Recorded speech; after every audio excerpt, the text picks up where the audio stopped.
తెలుగు రాష్ట్రాల్లో ఎన్నికలకు ఇంకా 2 ఏళ్ల సమయం ఉన్నప్పటికీ మళ్లీ అధికారం ఎవరిదన్న దానిపై ఇప్పట్నుంచే అంచనాలు మొదలయ్యాయి. అధికార విపక్ష పార్టీలు ఎవరికి వారు తమ బలమేంతో తెలుసుకునే పనిలో పడ్డాయి. ఇదే సమయంలో కొన్ని ప్రైవేట్ సంస్థలు సర్వేలతో హోరెత్తిస్తున్నాయి. ఇందులో ముఖ్యంగా వీడీపీ అసోసియేట్స్ చేసిన సర్వే ఆసక్తిని రేపుతోంది.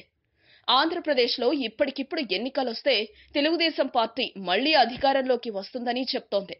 ఆ పార్టీకి 47% ఓట్లు గ్యారంటీ అని సర్వే స్పష్టం చేస్తోంది. ప్రధాన ప్రతిపక్షం వైసీపీకి 40% ఓట్లొస్తాయని వివరించింది. పవన్ కళ్యాణ్ జనసేనకు 3%, కాంగ్రెస్ పార్టీకి 3% ఓట్లు మాత్రమే వస్తాయట. అయితే అధికార విపక్ష పార్టీల మధ్య ఉన్న 7% తేడా రానున్న రోజుల్లో మారే అవకాశాలు లేకపోలేదని తెలుస్తోంది. 2014లోనే టీడీపీని ముప్పుతిప్పలు పెట్టి 3 చెరువుల నీళ్లు తాగించిన జగన్ పార్టీ రానున్న ఎన్నికల్లో అధికారంపై ధీమాగా ఉంది. అందుకే వచ్చే 2 ఏళ్లలో ఇంకొంచెం కష్టపడితే సీఎం పీఠం పెద్ద కష్టమేమీ కాదని జగన్ భావిస్తున్నారు. దీనికోసం ఏం చేయాలా అని తన సన్నిహితులతో తీవ్ర స్థాయిలో చర్చిస్తున్నట్టు తెలుస్తోంది. ఇందులో ప్రధానంగా ఎన్నికల్లో ఒంటరిగా కాకుండా ఎవరితోనైనా పొత్తు పెట్టుకుంటే బాగుంటుందన్న సూచనలు వచ్చాయి.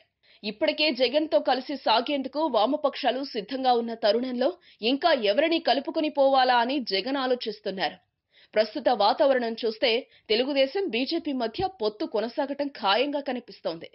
మిగిలిన పార్టీల్లో కాంగ్రెస్ తో కలిసి వెళ్తే ఆంధ్ర ప్రజల ఆగ్రహానికి గురికాక తప్పదన్న భయంతో జగన్ ఆ జోలికే వెళ్లటానికి ఇష్టపడటం లేదు. ఇక పవన్ కళ్యాణ్ అంతరంగమేంటో ఎవరికీ అర్థం కావడం లేదు. రానున్న ఎన్నికల్లో ఆయన జనసేన తరపున అభ్యర్థులను పోటీలో ఉంచుతారా లేక ఎవరికైనా మద్దతిస్తారా అన్నది తేలాల్సి ఉంది.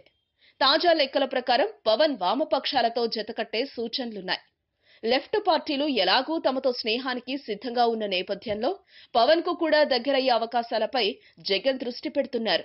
ఒకవేళ వీరంతా కలిసి ఓ కూటమిలా ఆవిర్భవిస్తే 2019 ఎన్నికలు రసవత్తరంగా మారటం ఖాయం. ప్రభుత్వ వ్యతిరేక ఓటు చీలకుండా ఖచ్చితంగా జగన్ ఖాతాలో పడితే వైసీపీ అధికారంలోకి రావటం తథ్యమని విశ్లేషకులు అభిప్రాయపడుతున్నారు. అయితే ఈ 2 ఏళ్లలో అధికార పక్షం చేతులు ముడుచుకుని కూర్చోదు కదా. అపర చాణక్యుడైన చంద్రబాబు ఎలాంటి వ్యూహాలు పన్నుతారో ఎవరికీ తెలియదు.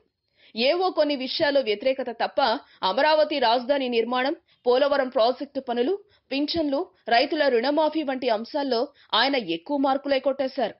తాను మొదలుపెట్టిన ప్రాజెక్టులు పూర్తి కావాలంటే మళ్లీ అధికారం ఇవ్వాలని ఆయన ప్రజల్లోకి వెళ్తారు. ప్రజలకు కూడా అందుకు సానుకూలంగా స్పందించే అవకాశాలు లేకపోలేదు.